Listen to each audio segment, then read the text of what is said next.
Dengan nama Allah yang Maha Pengasih, Maha Penyayang. Segala puji bagi Allah yang telah menurunkan kitab Al-Quran kepada hambanya dan Dia tidak menjadikannya bengkok, sebagai bimbingan yang lurus untuk memperingatkan akan siksa yang sangat pedih dari sisinya dan memberikan kabar gembira kepada orang-orang mukmin yang mengerjakan kebajikan bahwa mereka akan mendapat balasan yang baik. Mereka kekal di dalamnya untuk selama-lamanya. Dan untuk memperingatkan kepada orang yang berkata, Allah mengambil seorang anak. Mereka sama sekali tidak mempunyai pengetahuan tentang hal itu. Begitu pula nenek moyang mereka. Alangkah jeleknya kata-kata yang keluar dari mulut mereka. Mereka hanya mengatakan sesuatu kebohongan belaka. Maka barangkali engkau Muhammad akan mencelakakan dirimu karena bersedih hati setelah mereka berpaling, sekiranya mereka tidak beriman kepada keterangan ini, yaitu Al-Quran. Sesungguhnya kami telah menjadikan apa yang ada di bumi sebagai perhiasan baginya, untuk kami menguji mereka siapakah di antaranya yang terbaik perbuatannya. Dan kami benar-benar akan menjadikan pula apa yang di atasnya menjadi tanah yang tandus lagi kering. Apakah engkau mengira bahwa orang yang mendiami gua dan yang mempunyai roklim itu termasuk tanda-tanda kebesaran kami yang menakjubkan? Ingatlah ketika pemuda-pemuda itu berlindung ke dalam gua, lalu mereka berdoa, Ya Tuhan kami, berikanlah rahmat kepada kami dari sisi-Mu, dan sempurnakanlah petunjuk yang lurus bagi kami dalam urusan kami. Maka kami tutup telinga mereka di dalam gua itu selama beberapa tahun. Kemudian kami bangunkan mereka agar kami mengetahui manakah di antara kedua golongan itu yang lebih tepat dalam menghitung berapa lamanya mereka tinggal dalam gua itu. Kami ceritakan kepadamu Muhammad kisah mereka dengan sebenarnya. Sesungguhnya mereka adalah pemuda-pemuda yang beriman kepada Tuhan mereka, dan kami tambahkan petunjuk kepada mereka. Dan kami teguhkan hati mereka ketika mereka berdiri. Lalu mereka berkata, Tuhan kami adalah Tuhan langit dan bumi. Kami tidak menyeru Tuhan selain Dia. Sungguh, kalau kami berbuat demikian, tentu kami telah mengucapkan perkataan yang sangat jauh dari kebenaran. Mereka itu kaum kami yang telah menjadikan Tuhan-Tuhan untuk disembah selain Dia. Mengapa mereka tidak mengemukakan alasan yang jelas tentang kepercayaan mereka? Maka, siapakah yang lebih zalim daripada orang yang mengada-adakan kebohongan terhadap Allah? Dan apabila kamu meninggalkan mereka dan apa yang mereka sembah selain Allah, maka carilah tempat berlindung ke dalam gua itu. Niscaya Tuhanmu akan melimpahkan sebagian rahmatnya kepadamu dan menyediakan sesuatu yang berguna bagimu dalam urusanmu. Dan engkau akan melihat matahari ketika terbit, condong dari gua mereka ke sebelah kanan. Dan apabila matahari itu terbenam, menjauhi mereka ke sebelah kiri, sedang mereka berada dalam tempat yang luas di dalam gua itu. Itulah sebagian dari tanda-tanda kebesaran Allah. Barang siapa diberi petunjuk oleh Allah, maka dialah yang mendapat petunjuk. Dan barang siapa disesatkannya, maka engkau tidak akan mendapatkan seorang penolong yang dapat memberi petunjuk kepadanya. Dan engkau mengira mereka itu tidak tidur, padahal mereka tidur. Dan kami bolak-balikan mereka ke kanan dan ke kiri. Sedang anjing mereka membentangkan kedua lengannya di depan pintu gua. Dan jika kamu menyaksikan mereka, tentu kamu akan berpaling, melarikan diri dari mereka, dan pasti kamu akan dipenuhi rasa takut terhadap mereka. Dan demikianlah kami bangunkan mereka agar di antara mereka saling bertanya. Salah seorang di antara mereka berkata, Sudah berapa lama kamu berada di sini? Mereka menjawab, Kita berada di sini sehari atau setengah hari. Berkata yang lain lagi, Tuhanmu lebih mengetahui berapa lama kamu berada di sini. Maka suruhlah salah seorang di antara kamu pergi ke kota dengan membawa uang perakmu ini, dan hendaklah dia melihat manakah yang lebih baik, dan bawalah sebagian makanan itu untukmu. Dan hendaklah dia berlaku lemah lembut, dan jangan sekali-kali menceritakan halmu kepada siapapun. Sesungguhnya jika mereka dapat mengetahui tempatmu, niscaya mereka akan melempari kamu dengan batu, atau memaksamu kembali kepada agama mereka. Dan jika demikian, niscaya kamu tidak akan beruntung selama-lamanya. Dan demikian pula kami perlihatkan manusia dengan mereka, agar mereka tahu bahwa janji Allah benar, dan bahwa kedatangan hari kiamat tidak ada keraguan padanya. Ketika mereka berselisih tentang urusan mereka, maka mereka berkata, "Dirikanlah sebuah bangunan di atas gua mereka. Tuhan mereka lebih mengetahui tentang mereka." Orang yang berkuasa atas urusan mereka berkata, "Kami pasti akan mendirikan sebuah rumah ibadah di atasnya." Nanti ada orang yang akan mengatakan, "Jumlah mereka 3 orang, yang keempat adalah anjingnya." Dan yang lain mengatakan, "Jumlah mereka 5 orang, yang keenam adalah anjingnya." Sebagai terkaan terhadap yang gaib.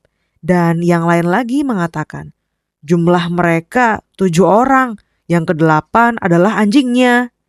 Katakanlah, "Muhammad, Tuhanku lebih mengetahui jumlah mereka. Tidak ada yang mengetahui bilangan mereka kecuali sedikit. Karena itu, janganlah engkau Muhammad berbantah tentang hal mereka, kecuali perbantahan lahir saja. Dan jangan engkau menanyakan tentang mereka, yaitu pemuda-pemuda itu, kepada siapapun. Dan jangan sekali-sekali engkau mengatakan terhadap sesuatu, 'Aku pasti melakukan itu besok pagi,' kecuali dengan mengatakan, 'Insya Allah.' Dan ingatlah kepada Tuhanmu apabila engkau lupa, dan katakanlah, 'Mudah-mudahan Tuhanku akan memberiku petunjuk kepadaku, agar aku yang lebih dekat kebenarannya daripada ini.' Dan mereka tinggal dalam gua selama 300 tahun dan ditambah 9 tahun. Katakanlah, Allah lebih mengetahui berapa lamanya mereka tinggal di gua. Miliknya semua yang tersembunyi di langit dan di bumi. Alangkah terang penglihatannya dan alangkah tajam pendengarannya. Tidak ada seorang pelindung pun bagi mereka selain Dia. Dan Dia tidak mengambil seorang pun menjadi sekutunya dalam menetapkan keputusan. Dan bacakanlah Muhammad apa yang diwahyukan kepadamu, yaitu kitab Tuhanmu, Al-Quran. Tidak ada yang dapat mengubah kalimat-kalimatnya, dan engkau tidak akan dapat menemukan tempat berlindung selain kepadanya. Dan bersabarlah engkau Muhammad bersama orang yang menyeru Tuhannya pada pagi dan senja hari dengan mengharap keridoannya. Dan janganlah kedua matamu berpaling dari mereka karena mengharapkan perhiasan kehidupan dunia. Dan janganlah engkau mengikuti orang yang hatinya telah kami lalaikan dari mengingat kami, serta menuruti keinginannya dan keadaannya sudah melewati batas. Dan katakanlah Muhammad, kebenaran itu datangnya dari Tuhanmu. Barang siapa menghendaki beriman, hendaklah dia beriman. Dan barang siapa menghendaki kafir, biarlah dia kafir. Sesungguhnya kami telah menyediakan neraka bagi orang zalim, yang gejolaknya mengepung mereka. Jika mereka meminta pertolongan, yaitu minum, mereka akan diberi air seperti besi yang mendidih, yang menghanguskan wajah. Itulah minuman yang paling buruk dan tempat istirahat yang paling jelek. Sungguh, mereka yang beriman dan mengerjakan kebajikan, kami benar-benar tidak akan menyia-nyiakan pahala orang yang mengerjakan perbuatan yang baik itu. Mereka itulah yang memperoleh surga Aden, yang mengalir di bawahnya sungai-sungai. Dalam surga itu, mereka diberi hiasan gelang emas, dan mereka memakai pakaian hijau dari sutra halus dan sutra tebal. Sedang mereka duduk sambil bersandar di atas dipan-dipan yang indah. Itulah sebaik-baik pahala dan tempat istirahat yang indah. Dan berikanlah Muhammad kepada mereka sebuah perumpamaan. 2 orang laki-laki, yang seorang yaitu yang kafir. Kami beri 2 buah kebun anggur, dan kami kelilingi kedua kebun itu dengan pohon-pohon kurma, dan di antara kedua kebun itu kami buatkan ladang. Kedua kebun itu menghasilkan buahnya, dan tidak berkurang buahnya sedikit pun. Dan di celah-celah kedua kebun itu kami alirkan sungai. Dan dia memiliki kekayaan besar. Maka dia berkata kepada kawannya yang beriman ketika bercakap-cakap dengan dia, Hartaku lebih banyak daripada hartamu dan pengikutku lebih kuat. Dan dia memasuki kebunnya dengan sikap merugikan dirinya sendiri karena angkuh dan kafir. Dia berkata, "Aku kira kebun ini tidak akan binasa selama-lamanya. Dan aku kira hari kiamat itu tidak akan datang. Dan sekiranya aku dikembalikan kepada Tuhanku, pasti aku akan mendapat tempat kembali yang lebih baik daripada ini." Kawannya yang beriman berkata dengan sambil bercakap-cakap dengannya, "Apakah engkau ingkar kepada Tuhan yang menciptakan engkau dari tanah, kemudian dari setetes air mani, lalu dia menjadikan engkau seorang laki-laki yang sempurna? Tetapi aku percaya bahwa dialah Allah Tuhanku, dan aku tidak mempersekutukan Tuhanku dengan sesuatu apapun. Dan mengapa ketika engkau memasuki kebun tidak mengucapkan, Masya Allah, la quwata illa billah? Sungguh, atas kehendak Allah semua ini terwujud. Tidak ada kekuatan kecuali dengan pertolongan Allah. Sekalipun engkau anggap harta dan keturunanku lebih sedikit daripadamu, maka mudah-mudahan Tuhanku akan memberikan kepadaku kebun yang lebih baik dari kebunmu ini. Dan dia mengirimkan petir dari langit ke kebunmu, sehingga kebun itu menjadi tanah yang licin, atau airnya menjadi surut ke dalam tanah, maka engkau tidak akan dapat menemukannya lagi. Dan harta kekayaannya dibinasakan. Lalu dia membolak-balikan kedua telapak tangannya, tanda menyesal terhadap apa yang telah dia belanjakan untuk itu. Sedang pohon anggur roboh bersama penyangganya, para-para. Lalu dia berkata, "Betapa sekiranya dahulu aku tidak mempersekutukan Tuhanku dengan suatu apapun." Dan dia tidak ada lagi baginya segolongan pun yang dapat menolongnya selain Allah, dan dia pun tidak akan dapat membela dirinya. Di sana, pertolongan itu hanya dari Allah yang Maha Benar. Dialah pemberi pahala terbaik dan pemberi balasan terbaik. Dan buatkanlah untuk mereka manusia perumpamaan kehidupan dunia ini, ibarat air hujan yang kami turunkan dari langit, sehingga menyuburkan tumbuh-tumbuhan di bumi. Kemudian tumbuh-tumbuhan itu menjadi kering yang diterbangkan oleh angin. Dan Allah Maha Kuasa atas segala sesuatu. Harta dan anak-anak adalah perhiasan kehidupan dunia. Tetapi amal kebajikan yang terus-menerus adalah lebih baik pahalanya di sisi Tuhanmu, serta lebih baik untuk menjadi harapan.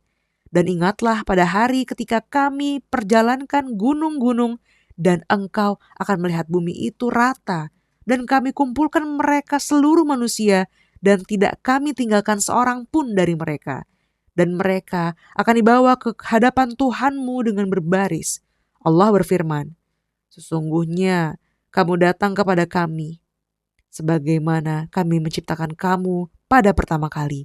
Bahkan kamu menganggap bahwa kami tidak akan menetapkan bagi kamu waktu berbangkit untuk memenuhi perjanjian. Dan diletakkanlah kitab catatan amal. Lalu engkau akan melihat orang yang berdosa merasa ketakutan terhadap apa yang tertulis di dalamnya. Dan mereka berkata, betapa celaka kami. Kitab apakah ini? Tidak ada yang tertinggal, yang kecil dan yang besar, melainkan tercatat semuanya." Dan mereka dapati semua apa yang telah mereka kerjakan tertulis. Dan Tuhanmu tidak menzolimi orang jua pun. Dan ingatlah ketika kami berfirman kepada para malaikat, "Sujudlah kamu kepada Adam." Maka mereka pun sujud kecuali iblis. Dia adalah dari golongan jin. Maka dia mendurhakai perintah Tuhannya. "Pantaskah kamu menjadikan dia dan keturunannya sebagai pemimpin selain aku? Padahal mereka adalah musuhmu." Sangat buruklah iblis itu sebagai pengganti Allah bagi orang yang zalim.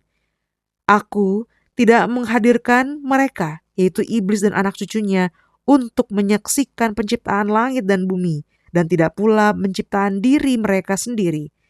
Dan aku tidak menjadikan orang yang menyesatkan itu sebagai penolong.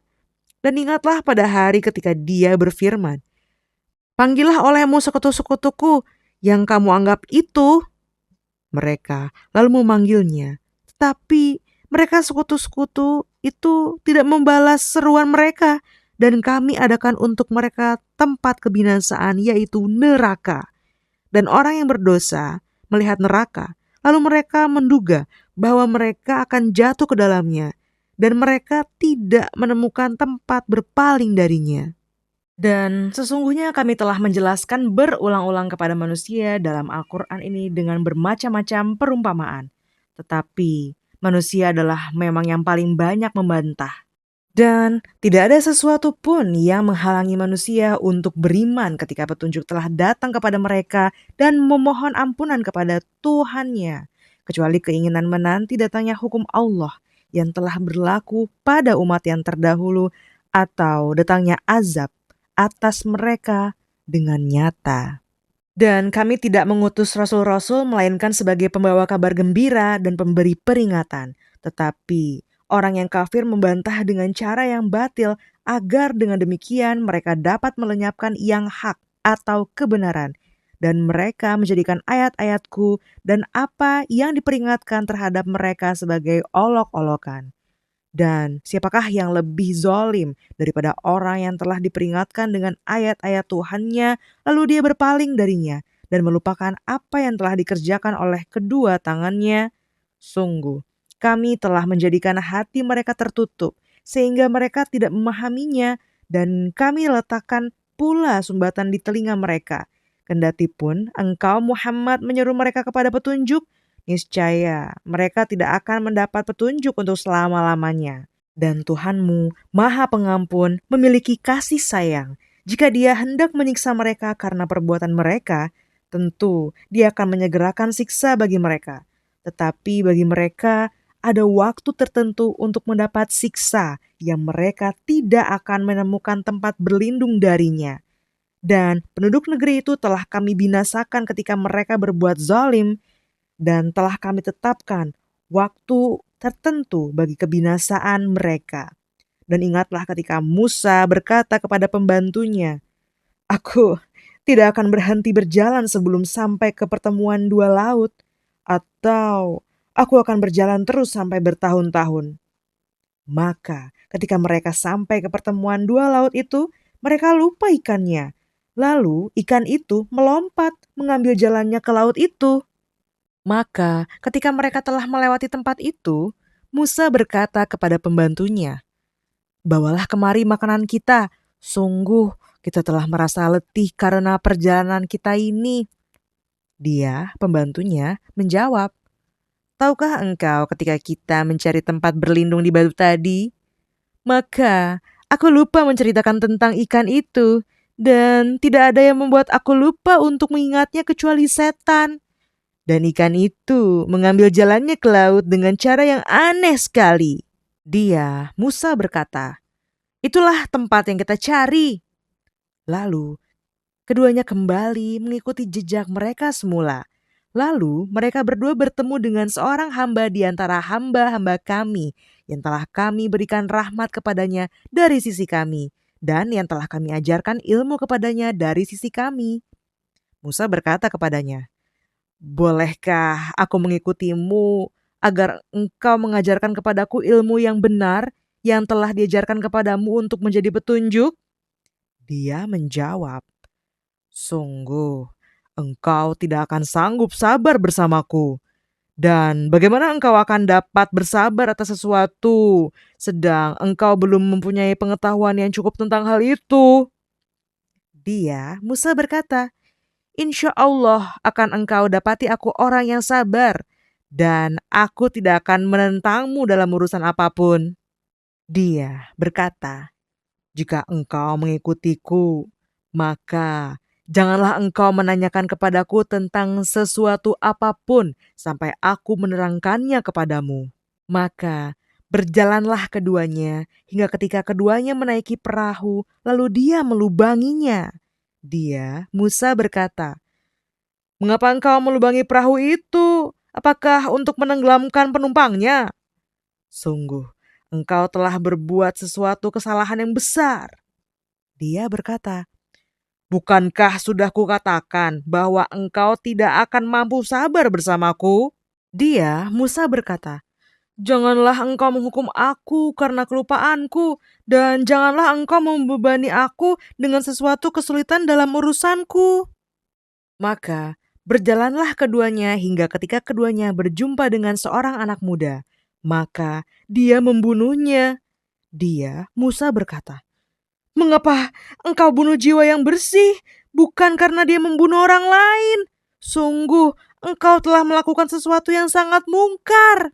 Dia berkata, "Bukankah sudah kukatakan kepadamu bahwa engkau tidak akan mampu sabar bersamaku?"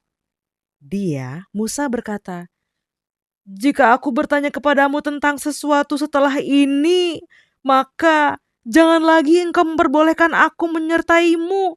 Sesungguhnya engkau sudah cukup bersabar menerima alasan dariku." Maka keduanya berjalan hingga ketika keduanya sampai kepada penduduk suatu negeri.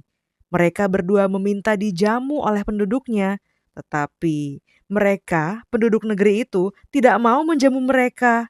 Kemudian keduanya mendapatkan dinding rumah yang hampir roboh di negeri itu. Lalu dia menegakkannya. Dia, Musa berkata, "Jika engkau mau, niscaya engkau dapat meminta imbalan untuk itu." Dia berkata, "Inilah perpisahan antara aku dengan engkau. Aku akan memberikan penjelasan kepadamu atas perbuatan yang engkau tidak mampu sabar terhadapnya. Adapun perahu itu adalah milik orang miskin yang bekerja di laut. Aku bermaksud merusaknya, karena di hadapan mereka ada seorang raja yang akan merampas setiap perahu. Dan adapun anak muda yang kafir itu, kedua orang tuanya mukmin, dan kami khawatir kalau dia akan memaksa kedua orang tuanya kepada kesesatan dan kekafiran. Kemudian kami menghendaki sekiranya Tuhan mereka menggantinya dengan seorang anak lain yang lebih baik kesuciannya daripada anak itu dan lebih sayang kepada ibu bapaknya. Dan adapun dinding rumah itu adalah milik dua anak yatim di kota itu yang di bawahnya tersimpan harta bagi mereka berdua. Dan ayahnya seorang yang saleh. Maka Tuhanmu menghendaki agar keduanya sampai dewasa dan keduanya mengeluarkan simpanannya itu sebagai rahmat dari Tuhanmu. Apa yang kau perbuat bukan menurut kemauanku sendiri. Itulah keterangan perbuatan-perbuatan yang engkau tidak sabar terhadapnya. Dan mereka bertanya kepadamu, Muhammad, tentang Zulkarnain. Katakanlah, akan kubacakan kepadamu kisahnya. Sungguh, kami telah memberi kedudukan kepadanya di bumi, dan kami telah memberikan jalan kepadanya untuk mencapai segala sesuatu.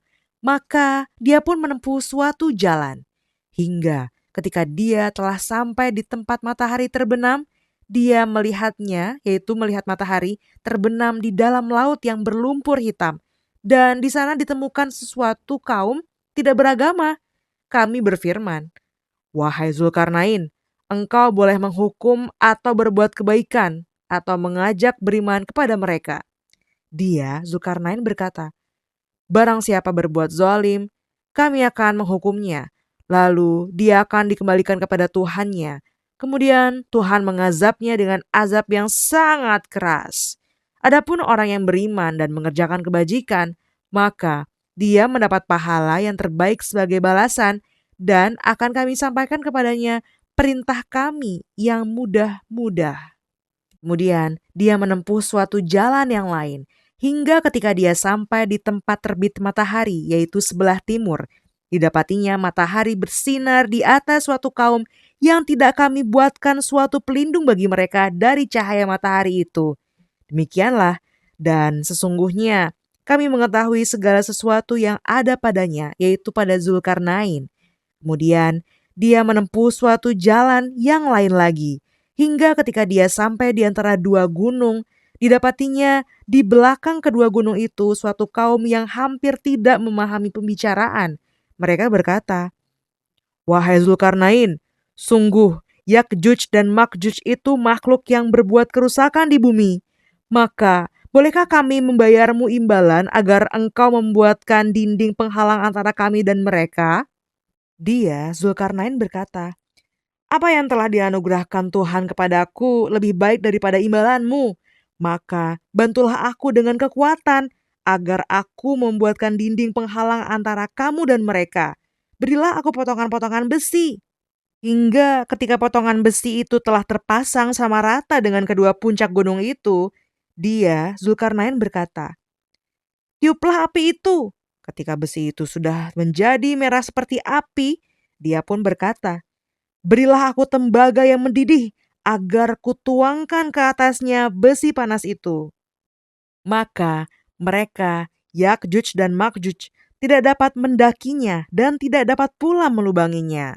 Zulkarnain berkata, "Dinding ini adalah rahmat dari Tuhanku. Maka apabila janji Tuhanku sudah datang, dia akan menghancur luluhkannya, dan janji Tuhanku itu benar." Dan pada hari itu kami biarkan mereka, Yakjuj dan Makjuj, berbaur antara satu dengan yang lain. Dan apabila sangkakala ditiup lagi, akan kami kumpulkan mereka semuanya. Dan kami perlihatkan neraka jahanam dengan jelas pada hari itu kepada orang kafir, yaitu orang yang mata hatinya dalam keadaan tertutup atau tidak mampu dari memperhatikan tanda-tanda kebesaranku, dan mereka tidak sanggup mendengar. Maka apakah orang kafir menyangka bahwa mereka dapat mengambil hamba-hambaku menjadi penolong selain aku? Sungguh, kami telah menyediakan neraka jahanam sebagai tempat tinggal bagi orang-orang kafir. Katakanlah Muhammad, apakah perlu kami beritahukan kepadamu tentang orang yang paling rugi perbuatannya? Yaitu orang yang sia-sia perbuatannya dalam kehidupan dunia, sedangkan mereka mengira telah berbuat sebaik-baiknya. Mereka itu adalah orang yang mengingkari ayat-ayat Tuhan mereka dan tidak percaya terhadap pertemuan dengannya. Maka sia-sia amal mereka, dan kami tidak memberikan penimbangan terhadap amal mereka pada hari kiamat. Demikianlah balasan mereka itu neraka jahanam, karena kekafiran mereka dan karena mereka menjadikan ayat-ayatku dan rasul-rasulku sebagai bahan olok-olok. Sungguh, orang yang beriman dan mengerjakan kebajikan, untuk mereka disediakan surga Firdaus sebagai tempat tinggal. Mereka kekal di dalamnya, mereka tidak ingin pindah dari sana. Katakanlah Muhammad, seandainya lautan menjadi tinta untuk menulis kalimat-kalimat Tuhanku, maka pasti habislah lautan itu sebelum selesai penulisan kalimat-kalimat Tuhanku. Meskipun kami datangkan tambahan sebanyak itu pula. Katakanlah Muhammad, sesungguhnya aku ini hanyalah seorang manusia seperti kamu yang telah menerima wahyu, bahwa sesungguhnya Tuhan kamu adalah Tuhan yang Maha Esa. Maka barang siapa mengharap pertemuan dengan Tuhannya, maka hendaklah dia mengerjakan kebajikan, dan janganlah dia mempersekutukan dengan sesuatu pun dalam beribadah kepada Tuhannya.